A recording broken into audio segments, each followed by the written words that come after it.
તો હવામાન નિષ્ણાંત અંબાલાલ પટેલે રાજ્યમાં 9 મે બાદ ગરમીમાં નોંધપાત્ર વધારો થવાની આગાહી કરી છે। મધ્ય અને ઉત્તર ગુજરાતમાં તાપમાન 44 થી 45 ડિગ્રી સુધી પહોંચી શકે છે। સાથે જ 15 મે બાદ પ્રી મોન્સૂન એક્ટિવિટી સક્રિય બનવાની શક્યતા વ્યક્ત કરાઈ છે। અરબ સાગર અને બંગાળ ઉપસાગરમાં હલચલ વધતા વાવાઝોડાની પણ શક્યતા વ્યક્ત કરવામાં આવી છે।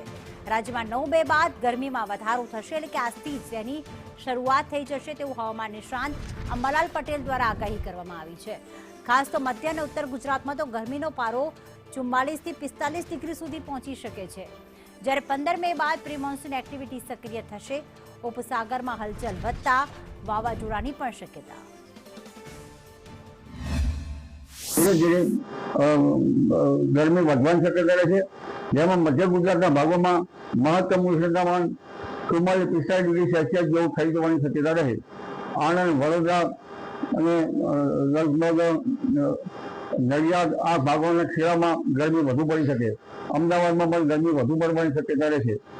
આ ઉપરાંત હિંમતનગર, મહેસાણાના ભાગો, પાટણ સમી હરીના ભાગો અને અરવલ્લીના ભાગો તેમજ પંચમહાલના ભાગો પર તપી ઉઠે। કચ્છ ભાગોમાં પણ મહત્તમ ઉષ્ણતામાન 43-44 ડિગ્રી સેલ્સિયસ જેવું થઈ જવાની શક્યતા રહે। આ ઉપરાંત લગભગ રાજકોટના ભાગોમાં મહત્તમ તાપમાન 42-43 ડિગ્રી સેલ્સિયસ જેવું થઈ જવાની શક્યતા રહે।